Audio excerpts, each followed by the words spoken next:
Assalamualaikum. Selamat sore Medan. Selamat sore Medan. Nah, jumpa lagi bersama saya Lani. Saya Tari. Di acara kesayangan kita pastinya, Dek, di mana kita selalu memberikan informasi-informasi terbaru, terhangat, terpopuler dan terpercaya pastinya, ya kan. Yang pasti kalau misalnya kita yang bawa pasti setajam silet kalau Iya, kita benar. kan. Nah, langsung aja nih tentang pemberitaan yang lagi hot nih, Dek. Oh, tentang apa itu, Kak? Pasti banyak masyarakat dan tribuners ini pada tahu lah mengenai si Terbit. Oh, terbit rencana perangin-angin ya?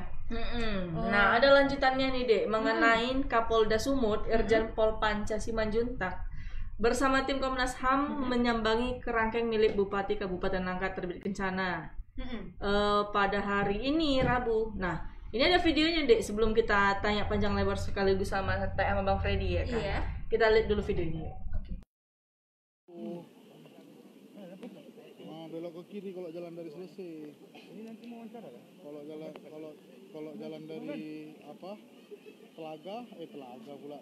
Sebingin Namukur simpang Pekan lewat Polsek itu Bang, kan ada simpang Pekan tuh kan. Ya, selamat siang pemirsa Tribun. Bisa dilihat ini Kapolda Sumatera Utara sudah berada di dalam sel penjara di kediaman Bupati terbit rencana. Nah, Kapolda bersama dengan Komnas HAM melihat langsung kondisi dalam penjara yang digunakan untuk merehab para pecandu narkoba.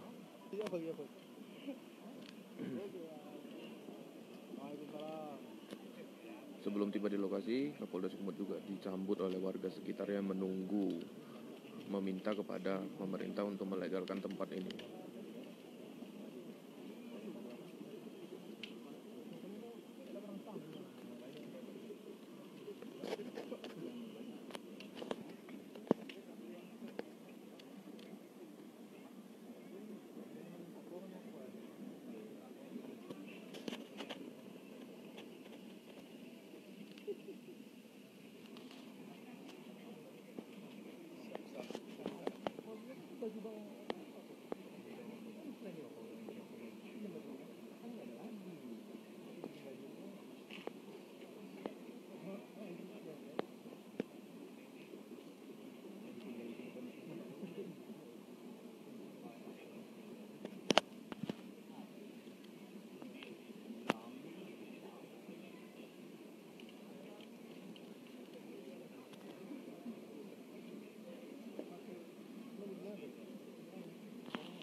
Bisa dilihat Tribun, nah ini ada dua sel yang ditempatkan di kediaman Bupati terbit rencana. Dua sel ini akan digunakan untuk menampung atau menahan para pecandu-pecandu narkoba yang berada di sekitar wilayah Stabat ini.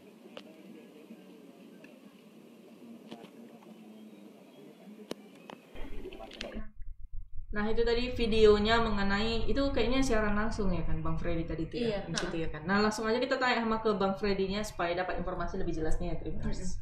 Halo, selamat sore Bang Freddy. Ya, halo. Halo Bang. Abang lagi di lokasinya ya Bang ya? Ya, tapi sekarang ini sudah berada di depan rumah Bupati Langkat terbit rencana perangan ini yang kemarin sudah lebih ditangkap oleh KPK. Oke Bang. Bang, menurut pemberitaannya, tadi kan ada pembicara dari Kapolda Sumut, Irjen Pol Panca Simanjuntak bersama tim Komnas HAM. Nah, boleh kasih tahu sedikit Bang, hasil pembicaraannya itu apa ya Bang? Silakan Bang. Iya Bang,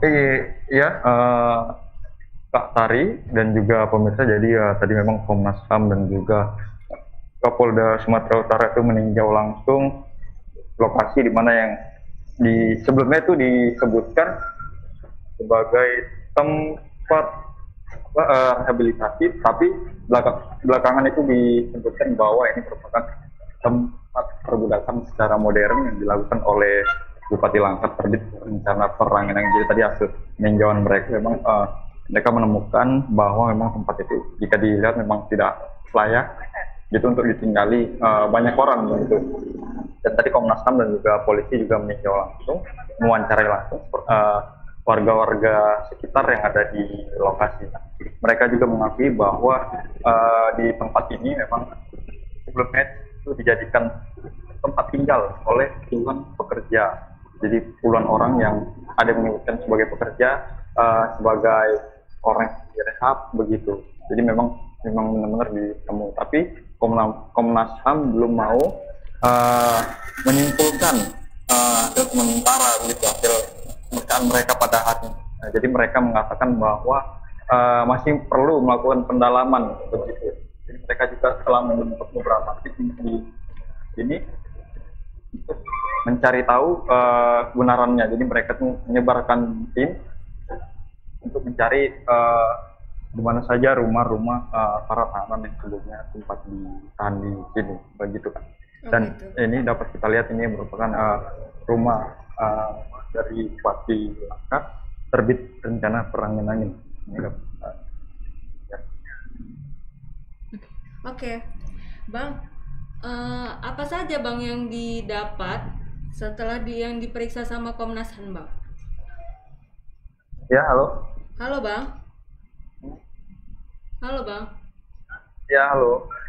Apa saja yang diperiksa oleh Komnas HAM, Bang? Apa yang dapat gitu, Bang? Oh ya, jadi tadi Komnas HAM itu memeriksa tempat di mana ada dua ruangan itu berukuran 6 kali 6 meter, di mana tempat sebelum itu dijadikan tempat tinggal begitu bagi puluhan laki-laki yang disebut-sebut sebagai panti rehab begitu. Dan mereka itu menemukan bahwa memang secara dilihat itu memang tempatnya itu benar-benar menyerupai tahanan begitu. Dan sebenarnya itu merupakan tahanan, hanya mungkin bahasa-bahasa yang sedikit berbeda begitu Kak. Jadi memang jika memang dilihat tadi memang itu sebagian itu ada yang tidur di atas di tempat tidur yang beralaskan papan dilapisi tilam, lalu ada juga yang tidur di lantai begitu. Jadi memang mereka itu melihat langsung bahwa sebenarnya tempat itu adalah tahanan. Dan dilihat lebih jauh tadi memang di dalam ruangan itu memang benar-benar menyerupai tahanan begitu, karena memang kamar mandi juga berada di dalam, sementara seperti dispenser. Jadi jika mereka mau minum itu mengambil di luar ruangan gitu, ada dispenser yang disediakan, dan di depannya itu terdapat seseorang nanti yang akan menjaga begitu kan. Oke Bang Freddy, kalau misalnya dilihat dari tempatnya nih Bang, kira-kira ada berapa jumlah tahanan yang di dalam itu? Lalu memang Bang, kalau misalnya itu memang tahanan narkoba, emang itu udah pernah menjadi dampak positif masyarakat? Misalnya ada yang sudah masuk dan keluar memang udah nggak pakai narkoba lagi. Karena kita lihat tempatnya itu kayaknya ini ya, agak kumuh ya Bang Fred. Gimana itu Bang? Ada dampak positifnya sama masyarakat rupanya Bang, hasil dari yang sudah pernah dimasukkan ke dalam situ? Ya, jadi memang sebelumnya juga masyarakat itu mengaku bahwa tempat rehabilitasi ini sangat baik, karena memang bagi keluarga atau anak mereka yang dititipkan di sini itu, mereka menyebut mendapatkan pekerjaan begitu, dan bisa berubah jika sebelumnya sebagai pecandu dan melakukan hal-hal yang kejahatan begitu. Namun tetapi Komnas HAM masih perlu mendalami lagi seperti apa. Dan tadi juga saya sempat wawancara kepada warga sekitar. Jadi mereka itu pada pagi hari itu memang dipekerjakan di sebuah perusahaan kelapa sawit begitu yang tak jauh dari sini itu. Jadi mereka itu pergi bekerja pada pagi hari dan menggunakan sepeda motor, dan nanti akan dikawal begitu. Ada seseorang yang menjaga seperti mandor gitu. Jadi mereka dibagi, ada yang di hutan kelapa sawit dan juga ada yang di kebun sawit, tepat berada di belakang kerangkeng ini begitu. Oh begitu. Bang, informasinya sebelumnya ada warga yang menghalang-halangi polisi ya Bang. Gimana Bang kondisi situasi sekarang Bang di sana Bang? Ya, jadi memang sebelum itu beberapa hari yang lalu itu memang polisi yaitu Polres Langkat dan juga Polda Sumut itu berupaya untuk mengevakuasi tahanan yang pada saat itu masih berada di sini. Itu ada sekitar ada 27 tahanan begitu. Namun pada saat mau dievakuasi itu cepat mendapat pengadangan dari warga begitu. Jadi warga itu menolak 27 orang ini dievakuasi, sehingga pada akhirnya para keluarga itu datang dan meminta agar anak-anaknya atau keluarganya itu dibawa ke rumahnya masing-masing begitu Kak. Dan informasi yang saya dapatkan itu tadi bahwa tempat tahanan itu ditutup sementara begitu, tapi tidak di polisi lain. Jadi untuk sementara tidak menerima warga lagi yang mau direhabilitasi, karena memang berdasarkan pengakuan mereka sejak awal tempat ini merupakan tempat rehabilitasi begitu. Namun karena memang sedang dalam diselidiki oleh pihak kepolisian dan Komnas HAM, jadi mereka tidak menerima lagi begitu. Oke Bang Freddy, kira-kira Bang kalau misalnya berita yang beredar kemarin-kemarin ini kan katanya ada yang kalau misalnya berhutang, mungkin ada masalah utang piutang yang dimasukkan ke situ, atau memang pure untuk rehabilitasi atau gimana? Nah kira-kira Bang sekarang posisinya yang ditahan itu sekarang di mana Bang? Ya, jadi untuk yang sebelumnya itu sempat ditahan di dalam ruangan di belakang rumah ini, seluruhnya sudah kembali di rumahnya masing-masing gitu, dan dikembalikan kepada keluarganya begitu Kak. Jadi soal masalah dugaan penganiayaan dan bahwa itu merupakan karyawan perkebunan yang membangkang begitu, jadi Komnas HAM dan juga polisi belum bisa menyimpulkan, karena memang tudingan itu memang benar-benar bahwa tahanan ini merupakan karyawan perkebunan atau perusahaan sawit yang membangkang atau melanggar aturan, sehingga mereka dihukum di ruangan sempit ini. Oh begitu, Bang. Informasinya apakah benar mereka itu diperkerjakan dan hanya dibayar dengan makan dan puding saja, Bang? Ya, jadi polisi mengatakan bahwa memang benar bahwa mereka ini dipekerjakan di perkebunan sawit, tepat berada di sini di belakang rumah yang saya tunjukkan. Memang ada hal yang jadi mereka dipekerjakan di situ, dan sebagian lagi ada pekerjaan untuk mengurus kolam begitu, dan sebagiannya lagi itu ada yang bekerja di perusahaan sawit, pabrik pengelolaan kelapa sawit milik Bupati Langkat begitu. Seperti yang sudah saya katakan tadi, jadi pagi hari mereka tuh keluar dari kerangkeng itu dan pergi menggunakan sepeda motor dengan diawasi oleh sejumlah pengawas begitu. Nah, usai bekerja mereka tuh kembali lagi ke dalam ruang kerangkeng itu dan digembok begitu, dikunci dari luar begitu. Bang Freddy, kira-kira ketika itu terjadi, misalnya tempat rehabilitasi ini kira-kira udah berapa lama Bang masanya ini? Lalu ketika masyarakat lah yang mungkin yang pakai narkoba itu direhabilitasi, yang menjaga siapa Bang? Apa pihak kepolisian kah, atau memang ajudan-ajudannya mungkin ada yang turun ya kan Bang? Gimana itu Bang? Ya, jadi tempat kerangkeng itu sudah berdiri kurang lebih 10 tahun, jadi sekitar tahun 2012 itu sudah berdiri, dan pada saat itu para tahanan itu diklaim sebagai orang-orang yang pecandu narkoba yang dikirim oleh keluarganya begitu. Itu dikirim ke panti rehabilitasi yang sebenarnya tempatnya itu lebih terlihat seperti penjara begitu. Jadi mereka itu sebelum masuk itu memang disuruh menandatangani surat pernyataan gitu keluarganya gitu. Jadi surat pernyataan itu antara berisi itu seperti pernyataan antara waktu 6 sampai 1 tahun. Jadi setelah itu anak mereka bisa dikembalikan. Namun seperti yang saya katakan tadi, polisi belum bisa menyimpulkan seperti apa hasilnya. Tapi memang polisi sempat mengakui bahwa seperti itu ada surat pernyataan. Nah, ketika mereka sudah ditahan selama 4 atau 6 bulan itu, mereka dipekerjakan di perkebunan sawit dan mereka itu tidak mendapatkan gaji begitu. Mereka hanya mendapatkan makanan dan tempat yang tidak layak seperti itu. Dan menurut klaim dari warga-warga kita, mereka sangat baik berada di sini begitu. Berarti ibaratnya tanpa gaji tapi cuma dapat makan ya dan Bang Fred puding. ya, dan puding ya Bang Fred. Tapi mereka sama sekali nyaman kurasa ya Bang ya. Ya, jadi sebenarnya menurut informasi dari warga yang banyak juga yang melarikan diri begitu dari tahanan itu. Oke. Tapi kebanyakan itu setelah mereka melarikan diri, lalu penjaga yang itu penjaganya merupakan dari orang-orang dari Bupati Langkat ini sendiri begitu. Jadi setelah melarikan diri mereka akan melaporkan kepada keluarganya begitu. Karena mereka khawatir katanya ada hal-hal yang tidak diinginkan nanti jika mereka keluar atau melarikan diri begitu. Oke, Bang Freddy, sebelumnya kalau misalnya masa jabatannya Pak Terbit Kencana ini, berarti ini sebelumnya itu merupakan rumah kosong atau rumah warga itu, Bang, ya, betul ya? Gimana? Sebelum menjabat mungkin Pak Terbit Kencana gitu. Terbit Rencana. Nah, rumah ini berarti rumah kosong maupun rumah tidak berpenghuni, dan lahannya itu lahannya siapa, Bang? Jadi saya sampaikan bahwa itu merupakan rumah pribadi dari Bupati Langkat Terbit Rencana Perang ini. Jadi ini merupakan rumah pribadi di mana itu rumah ini cukup luas dan di belakangnya itu merupakan perkebunan kelapa sawit. Jadi tepat di belakang rumah ini yang seperti saya tunjukkan ini itu ada beberapa kolam ikan begitu. Dan tepat di sekitar kolam ikan itu merupakan dua penjara, dua kerangkeng yang biasa diisi oleh para laki-laki begitu. Oke, Bang Freddy. Terima kasih informasinya, Bang Freddy. Kita tunggu informasi selanjutnya ya kan. Selamat sore, Bang. Selamat sore, Bang.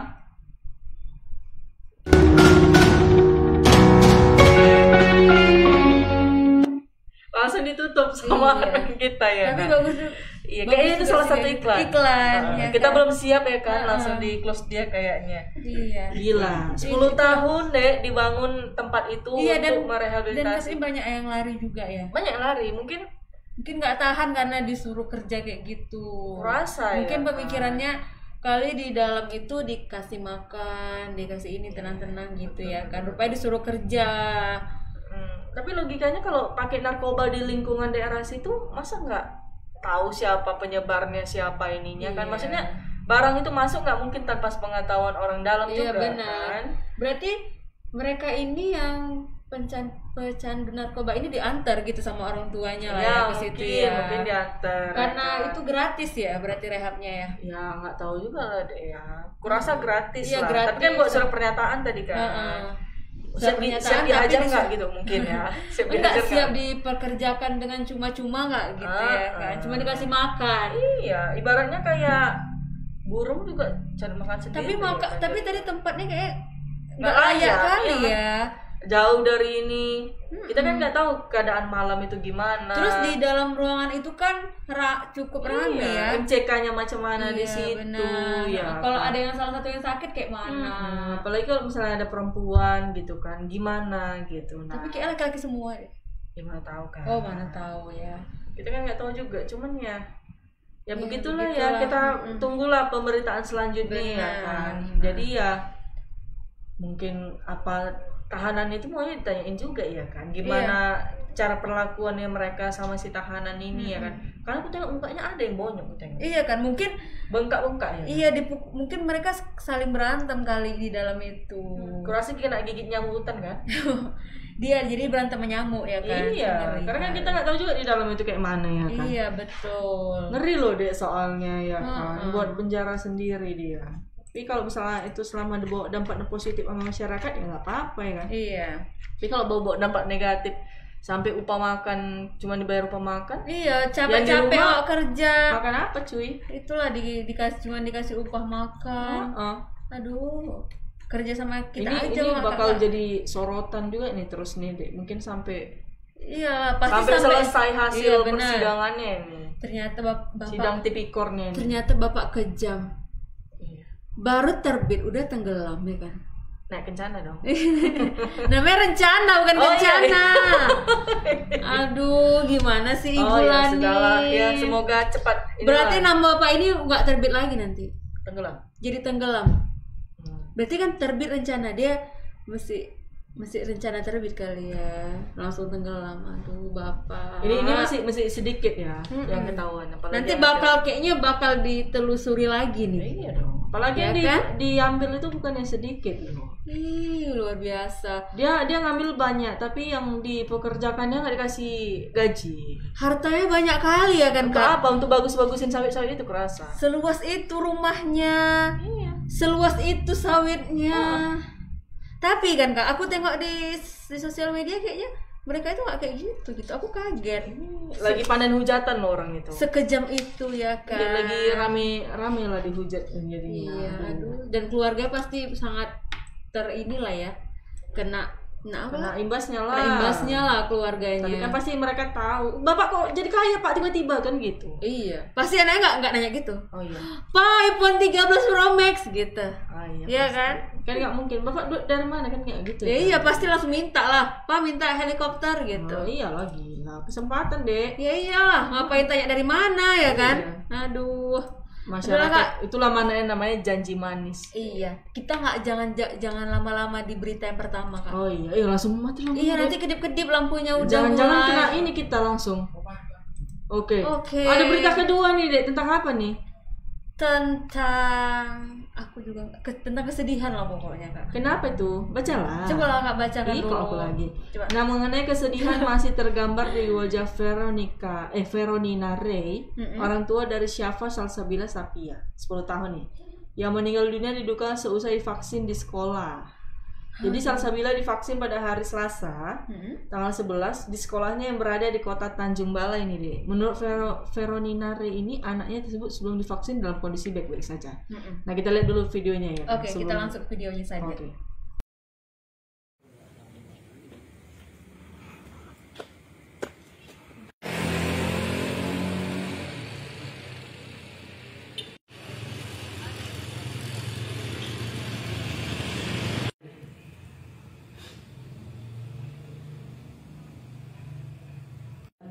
Efeknya ada seminggu baru ada juga yang terasa gitu ya. Ya, ada yang bilang seminggu, ada yang bilang begitu divaksin. Coba saya dengar ada anak meninggal gara vaksin, kayak mana perasaan saya? Anak-anak saya udah sakit merasakannya, saya pun sakit, jangan lagi kejadian seperti ini. Sakit, saya sakit. Anak saya diadil, tapi saya minta hentikan vaksin terutama di Tanjung Balai di bawah umur 12 tahun ke bawah. Saya saja divaksin. Nengok bajunya tadi, nyusut bajunya aja, bekas dia lagi, bajunya masih tergantung di situ. Dan dia mulai drop tubuhnya sejak kapan? Dia vaksin tanggal 11 ya, kalau nggak salah ini ya. Tanggal 11 Januari dia vaksin, saya temani, tapi hanya tensi cuma ditanya-tanya aja, orang dia nggak ada penyakit, ya kan? Udah itu dia seminggunya dia mulai malas makan, terus dia pergi ngaji, dia ngeluh, pulang ngaji kayak apa tipis kurang, dia ngeluh, dia sakit kepala, saya kasih obat, dia tidur, udah dia seperti ya biasa aja, masih mau apa cakap, tapi memang dia itu udah nggak mau makan, udah malas makan. Punya 2 hari dia demam, tapi demamnya pun bukan demam tinggi, enggak. 2 hari saya kasih obat, biasa kan kami bawakan ke Menteri Amran, karena dia panas sampai. Udah seperti nggak ada panas lagi, nggak apa, tapi hanya mengeluh badan dan kepalanya sakit, kepalanya mau pecah, rasanya badannya itu sakit kayak menusuk gitulah. Udah hari Sabtu itulah kejadian, dia pagi dia keluar darah dari hidungnya, tak berhenti, itulah kami bawa dia ke Dokter Johan. Waktu masuk Dokter Johan bilang ini gejala DBD katanya, tapi saya nggak yakin saya itu gejala DBD. Jadi itulah bawa ke rumah sakit Suhada, kan dia rujuk, Dokter Johan di situ masuk, jadi kasihnya lah apa untuk masukkan apa gitu kan obatnya. Jadi saat di sana dia masih darahnya masih keluar lagi dari hidung, banyak.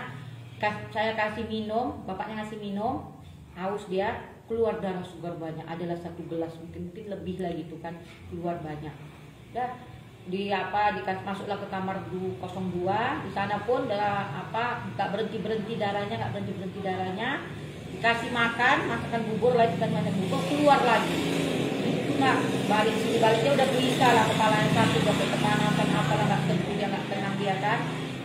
Tapi keluar lagi dari mulut itu darah, keluar lagi sampai di ambulan sana pun kami naik ke ambulan, nggak berhenti dia, darahnya itu keluar dari hidungnya, ada sebentar nanti keluar lagi darah dari mulutnya gitu. Anak kita ini demam ini Kak, berapa setelah vaksin? Seminggu lah. Itu seminggu dia sakit kepala, kira-kira 7 tambah 2 lah, itu 9 hari lah. itulah lebih kurang kan. Jadi Dan keterangan hari baru dokter dia apa demam. Kak? Dari hasil demam itu apa hasil pemeriksaan? Gejalanya apa dia Kak? Katanya gejala kalau saya bawakan ke Amran pun kan nggak ngerti juga, ya demam biasa gitulah katanya kan. Orang dia nggak naik turun gejalanya apanya gitu, demamnya udah panasnya normal biasa aja, tapi keluhannya kepalanya aja yang sakit. Dari hasil rumah sakit apakah hasilnya? Katanya di tesnya katanya DBD. Dari mana DBD-nya? Nggak ada bintik-bintik merah di badan anak saya, nggak ada tanda-tanda DBD itu di badan anak saya. Nggak ada dia seperti yang naik turun demam panas itu, nggak ada. Gejala DBD itu nggak ada sama sekali. Kenapa dihubungkan dengan DBD? Ini harapan kakak sebagai orang tuanya, apa kira-kira harapannya? Saya hanya minta vaksin di bawah umur 12 tahun dihentikan di seluruh Indonesia, terutama di Tanjung Balai ini. Itu saya Pak. Jangan sampai kejadian beribu-ribu anak Indonesia, terutama anak kecil, merasa ibunya merasakan kehilangan seperti saya. Gimana perasaan saya kalau saya dengar ada yang meninggal gara-gara vaksin? Apa nggak sakit hati saya di mendengarkannya? Hentikan vaksin. Buka mata hati bapak-bapak pejabat. Jangan pikirkan kerjaan, pikirkan di mana anak cucu kalian kalau kejadian seperti saya, sakit tidak. Nah, jangan pikirkan jabatan, kita takut sama Allah Pak ya. Saya sayangi, nggak ada sakit, nggak ada apa-apa sebelumnya. Nah itu pemberitaan kedua ya dia, Iya. mengenai vaksin. Iya, sedih nengok ibu itu kan. Sedih lah, siapa yang nggak sedih kehilangan anaknya kan. Kita hajar langsung ke bang ini ya, siapa? Iya. Bang siapa? Bang Alif. Bang Alif ya, langsung kita ini dia. Nah, ada menunggu Bang Alif. Ya, selamat sore Bang Alif. Selamat sore. Ya, selamat sore Kak Kalani dan Kak Tari. Selamat sore Medan. Oke, Bang, mengenai pemberitaan yang pertama ini Bang, gimana kronologinya Bang? Boleh nggak disebutkan di sekolah mana atau Iya. memang mana? Dan umur apakah ketika waktu melakukan vaksin itu memang sudah dicek benar kesehatan masing-masing anak ini atau gimana Bang Alif? Silakan Bang. Ya, terima kasih Kak Tari. Perlu saya sampaikan pertama kali kasus ini viral di media sosial Facebook, di mana postingan Veronina tersebut dibagikan oleh banyak orang dan mengakibatkan terjadi kegaduhan di Kota Tanjung Balai. Di mana saat hari ini saya coba datang ke rumahnya, Veronina menjelaskan bahwasanya anaknya tersebut pertama kali divaksin pada hari Selasa 11 Januari 2022 lalu. Saya coba menanyakan di mana sekolahnya, dia tidak ingin menyebutkan karena menurutnya guru-gurunya sana kooperatif, di mana tidak memaksa untuk anaknya divaksin. Bahkan mereka menyarankan kalau memang tidak mau divaksin, jangan divaksin gitu. Nah, yang menjadi pertimbangannya saat dia melakukan vaksin anaknya, dia mengatakan bahwasanya di sekolah Tanjung Balai tersebut ada salah satu sekolah yang mewajibkan vaksin untuk masuk sekolah. Nah, sehingga dia takut terjadi bila ada peraturan tersebut dikeluarkan oleh dinas kesehatan atau dinas pendidikan. Nah, saat itulah dia mencoba untuk anaknya divaksin pertama. Menurutnya 2 hari hingga 3 hari pertama, anaknya tersebut tidak merasakan sedikit pun adanya efek dari vaksin tersebut. Namun setelah seminggu kemudian, tepatnya pada tanggal 22 Januari, anaknya tersebut mengalami demam tinggi 2 hari. Namun saat itu dibawanya ke perawat atau bahasa sininya mantri untuk diberikan obat. Saat diberi obat tersebut, anak tersebut sempat turun panasnya, Kak. Namun setelah itu hilang nafsu makannya sehingga mengakibatkan dirinya drop, Kak. Kira-kira seperti itu, Kak. Oh begitu. Bang, apakah sebelumnya adik Safa ini ada alergi atau penyakit bawaan, Bang? Untuk alergi dan penyakit bawaan tidak ada, Kak, karena menurut keterangan dari Veronina tersebut, Kak, anaknya tersebut sehat, Kak. Bahkan untuk penyakit flu ataupun alergi yang dimaksud tidak ada, Kak. Sehingga dia memberanikan diri untuk memvaksin anaknya, Kak. Kira-kira seperti itu, Kak. Oke. Bang, kira-kira ada nggak sih korban mungkin yang ikutan demam juga di salah satu sekolah itu juga gitu dari hasil vaksin kemarin ini, Bang? Berdasarkan keterangan dari Veronina, Kak, tidak ada, hanya anaknya tersebut yang mengalami sakit, Kak. Kemudian saya coba konfirmasi juga ke dinas kesehatan. Dinas kesehatan mengatakan bahwasanya itu sakit dari si anak tersebut tidak ada berpengaruh dari vaksin, Kak. Nah, anak tersebut dikarenakan demam berdarah. Kira-kira seperti itu, Kak. Oh begitu, Bang. Emang ciri-cirinya anaknya itu hanya kan katanya tadi kata mamanya tadi kan nggak ada bintik-bintiknya ya. Tapi demam dan mengeluarkan darah dari hidung. Sakit kepala juga deh. Iya benar. Apakah emang DBD atau penyakit lain, Bang? Iya, Kak. Menurut keterangan dari Kepala Dinas Pendidikan itu penyakit DBD yang tipe hemoglobinuria kalau nggak salah namanya, Kak.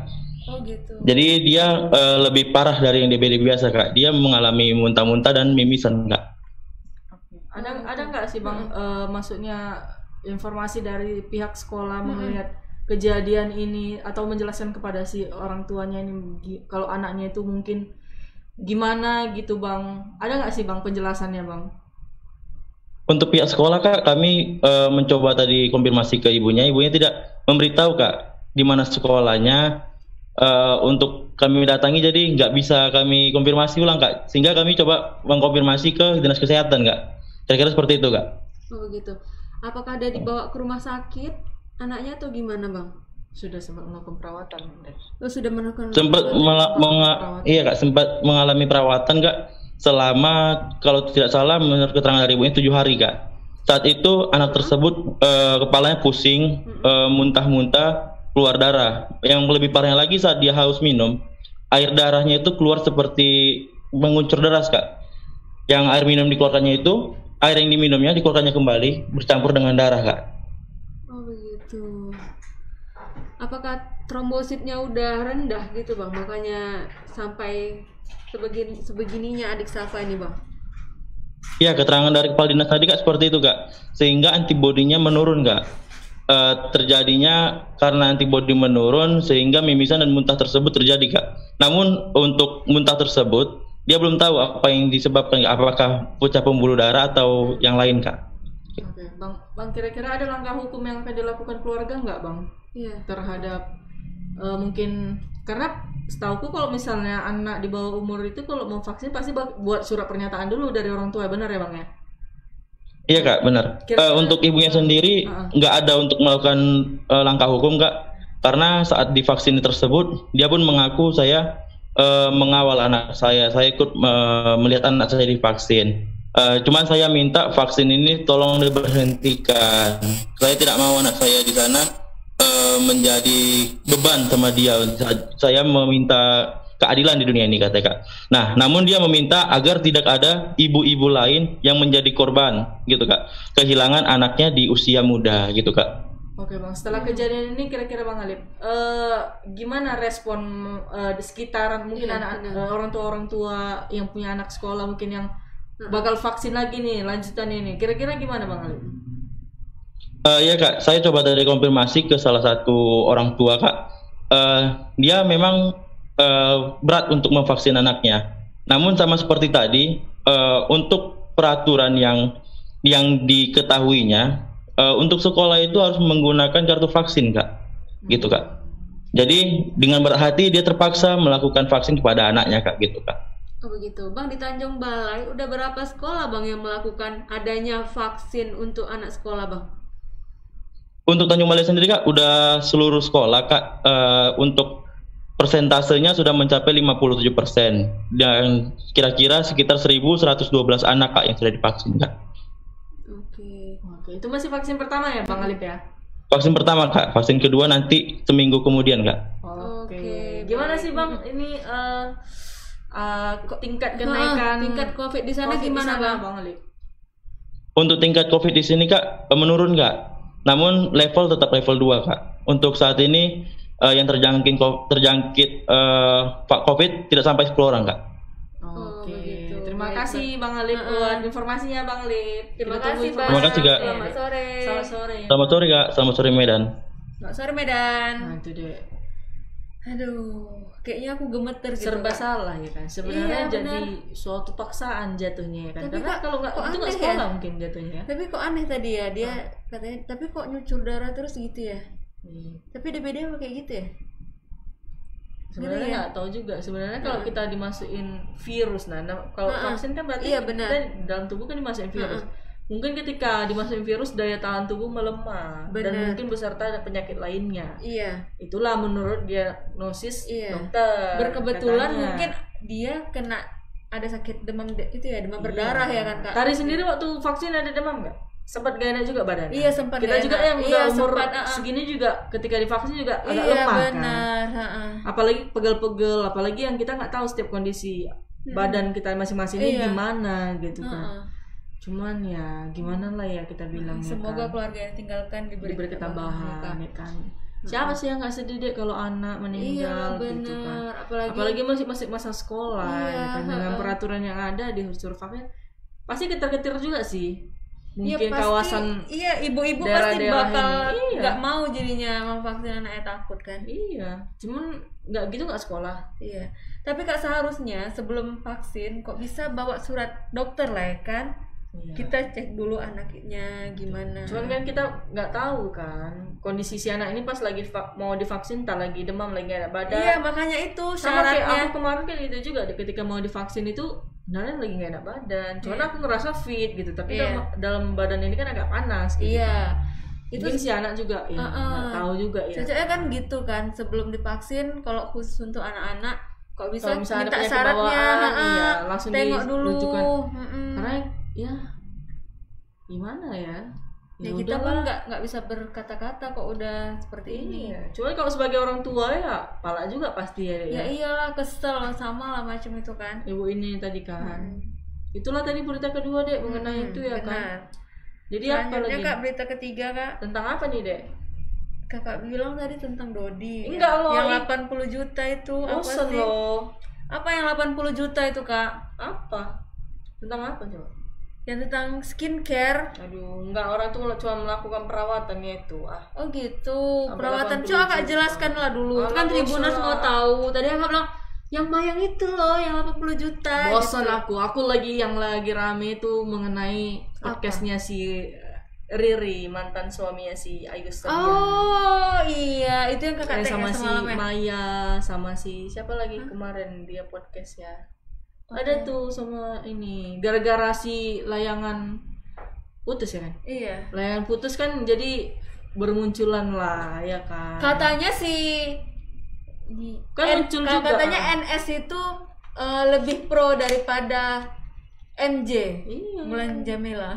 Gila. Keren ya, aduh. Yang namanya kelihatan baik belum tentu baik-baik. Jadi apa? Ece-ece jadi adik-adik malah. Ya, jadi dedek gemes dong. Jadi dedek gemes. Jadi berita yang beredar itu kan ya begitu ya kan. Terungkap lagi lah masalahnya itu sampai meneteskan air mata lah si mantan istrinya itu ya kan. Ya namanya pelakor ya kan. Ada aja ya kan. Kayak semakin banyak pelakor ini di mana-mana ya. Banyak lah. Aduh, makanya jangan percaya lah deh sama yang gitu-gitu, ngeri lah pokoknya ya kan. Tiba-tiba ada udang di balik bakwan. Padahal gitu. yang mendandani ada dia udang itu di balik siapa? Bakwan. Oh iya juga ya. Ada kalau udah didandanin sama dia gitu kan. Didandanin? Iya. Maksudnya gitu. Kan digayain si NS-nya ini. Oh gitu. Iya, didandanin sedemikian rupa.